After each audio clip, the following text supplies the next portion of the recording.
Assalamualaikum. I hope all of the students are doing their best.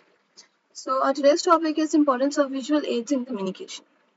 यहाँ पे हम जिस communication की बात कर रहे हैं वो है communication in terms of giving a speech या in terms of giving presentations. जो communication है जब आप कोई भी speech deliver कर रहे होते हैं या कोई भी presentation दे रहे होते हैं उसमें बहुत important role play करती है.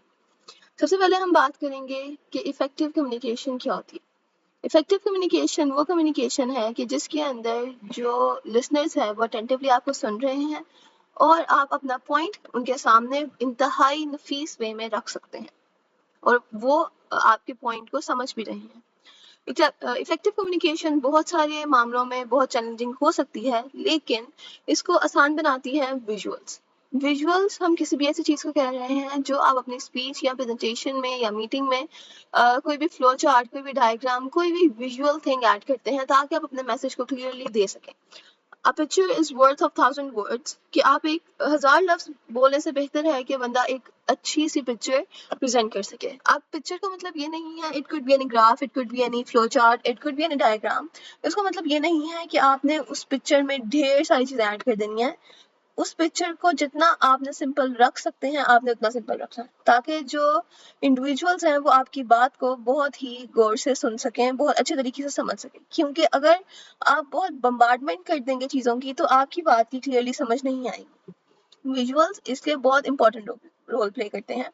हमारे पास बहुत ज़्यादा टाइप्स के विजुअल एड्स आ सकते हैं. इसके अंदर कोई भी एक सिंपल वर्ड आ सकता है एक पूरी स्क्रीन के ऊपर, कोई रियल थिंग आ सकती है, कोई पिक्चर या कोई वीडियो, कोई भी चार्ट, कोई ग्राफ, कोई फ्लो चार्ट, कोई बार ग्राफ, कोई डायग्राम, कुछ भी. अब हम बात करते हैं उन फवाइद की जो कि विजुअल एड्स हमें ड्यूरिंग अ प्रेजेंटेशन और स्पीच से मिलते हैं. सबसे पहले आता है मेमोरी रिटेंशन. वो चीज़ें जो आप विजुअली देखते हैं वो आपको ज़्यादा देर तक याद रहती हैं रादर देन कि आपने 50,000 अल्फाज एक टाइम पे बोले हों या किसी ना बोले हों. विजुअल एड्स जो कम्युनिकेट कर रहा है वहाँ पे पर्सन उसके पॉइंट को बहुत सॉलिडिफाई कर देते हैं और एक स्ट्रॉन्ग पॉइंट ऑफ रेफरेंस जो है वो जो हमारी ऑडियंस है उसके माइंड में अपनी जगह काफ़ी देर तक रखती है. तो इन शॉर्ट ये मेमोरी रिटेंशन में रोल प्ले करती है कि आपकी बात जो आपकी ऑडियंस है उसको ज़्यादा देर तक याद रहती है. Next is attention span. हर किसी इंडिविजुअल का अटेंशन स्पैन डिफरेंट होता है और with the passage of time वो डिक्रीज करता जाता है. यानी आपकी बात में इंडिविजुअल का इंटरेस्ट लूज होता जाता है. लेकिन अपनी बात में इंटरेस्ट मेंटेन रखने के लिए अगर आप विजुअल एड्स यूज कर रहे हैं तो जो ऑडियंस है उसका माइंड रिफ्रेश रहेगा और वो इंगेज रहेगा आपके टॉपिक के अंदर और उसको अच्छे तरीके से समझने में अपनी कोशिश या अपना रोल प्ले करेगा. इन शॉर्ट उसका जो अटेंशन स्पैन है वो मेंटेन रहेगा और वो अच्छे तरीके से आपकी बात को, आपके मैसेज को समझ सकेगा. Next is organizing communication. ये आपकी जो कम्युनिकेशन है उसको बहुत ऑर्गेनाइज कर देती है. यानी आपने बहुत सारे पॉइंट्स बोले हैं लेकिन अगर आपने वही पॉइंट्स सिंपल एक बुलेट फॉर्म के अंदर अगर आपने विजुअली दिखा दिए हैं तो आपकी प्रेजेंटेशन काफ़ी ऑर्गेनाइज लगेगी. हमेशा मैंने पहले भी ये बात की है कि आपने बम्बार्डमेंट नहीं करनी चीज़ों की कि जो इंडिविजुअल है वो उसको बहुत ज़्यादा मेसअप लगे चीज़ें, उसको चीज़ें जितनी सिंपल लगेंगी वो उतनी देर तक याद रहेंगी, उतना अच्छा आपका इंप्रेशन रहेगा, उतना अच्छा आपकी स्पीच का इम्पैक्ट रहेगा. तो आपकी कम्युनिकेशन को ऑर्गेनाइज करने के लिए जो विजुअल्स हैं वो बहुत इंपॉर्टेंट रोल प्ले करते हैं और स्मॉलर चंक्स के अंदर इन्फॉर्मेशन ज़्यादा जल्दी डाइजेस्ट होती है rather than the bulk of information जो आप थोड़ी देर बाद भूल जाते हैं. Next is point of reference. Point of reference हमारी माइंड में एक बहुत इंपॉर्टेंट रोल प्ले करता है कि हो सकता है आपको किसी कोई बात याद ना रही है, किसी टीचर की आपको किसी टीचर का पूरा लेक्चर याद नहीं है लेकिन सम टाइम्स ऐसा होता है कि उन्होंने कोई जोक क्रैक किया होता है या कोई भी आपको पिक्चर दिखाई होती है या कोई रिलेटेबल चीज़ दिखाई होती है या किसी भी तरह से आपका कोई पॉइंट ऑफ रेफरेंस होता है, कोई आइकन, कोई लेबल, कोई डायग्राम, कोई फ्लो चार्ट, कोई भी रियल थिंग. तो वो पॉइंट ऑफ रेफरेंस आपको याद रहता है. जब वो पॉइंट ऑफ रेफरेंस आपको याद रहता है तो आपको कहीं ना कहीं थोड़ी बहुत बाकी बात भी याद आ जाती है. तो visual aids point of reference रखने में भी बहुत इंपॉर्टेंट रोल प्ले करते हैं. Next is comprehension. अब हर किसी इंडिविजुअल का जो समझने का तरीका है वो एक सा नहीं होता. हर किसी काफ़ी लोग होते हैं जिनको समझने में चीज़ें देर लगती हैं, कुछ लोग होते हैं जिनको चीज़ें जल्दी समझ आ सकती हैं. कुछ लोगों को जो जिनको चीज़ें समझ नहीं आती उनके लिए अगर आप विजुअल एड्स ऐड करेंगे तो ये बहुत अच्छा रहेगा कि उनको बहुत अच्छे तरीके से आपके मैसेज की समझ आ जाएगी. अगर उनको आपकी अल्फाजों की समझ नहीं आ रही या उनको इतना ज़्यादा डाइजेस्ट करने की आदत नहीं है या वो आपके पॉइंट ऑफ व्यू को ग्रास्प नहीं कर पा रहे कि आप क्या कहना चाह रहे हैं, तो अगर आपने कोई विजुअल एड ऐड की होगी तो फर्दर एक्सप्लेनेशन में हेल्प आउट करेगा. और अ, आपके चाहे उसे 1000 अल्फाज समझ ना आए हों, लेकिन अगर आप उसको एक पिक्चर में हर बात समझा सकते हैं या एक पिक्चर देख के उसको आपकी बातें समझ आ गई हैं, तो इट मीन्स कि आपका जो टॉपिक है उसको समझ आ गया। तो वैसे भी कुछ लोग ऐसे होते हैं जिनको विजुअल लर्निंग ज़्यादा अच्छी लगती है और वो ज़्यादा जल्दी उसको अडॉप्ट करते हैं।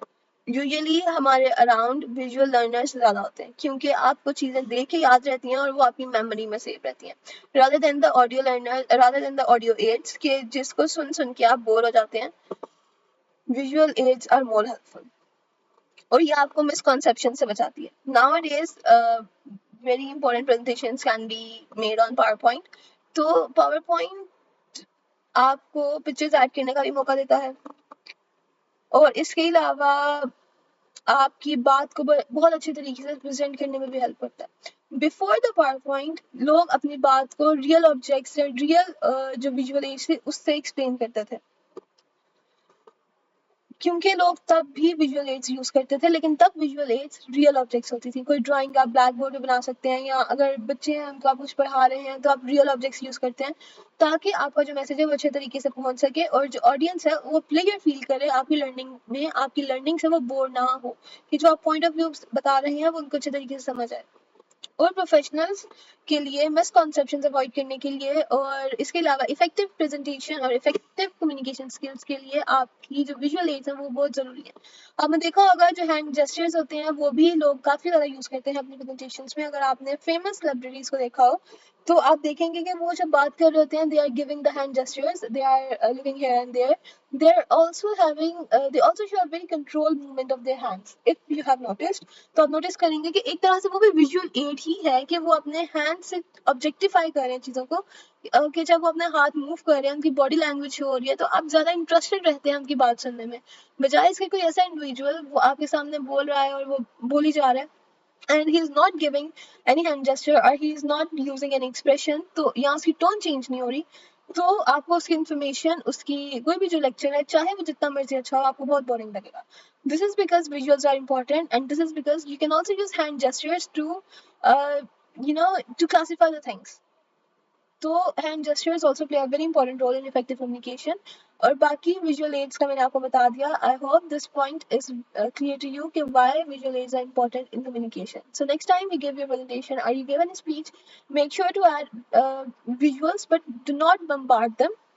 Add a little number of visuals so that the people can understand your message in very effective way. So that was all about today's lecture. I hope you all understand it well. If any confusion, you can ask. Allah Hafiz, take care.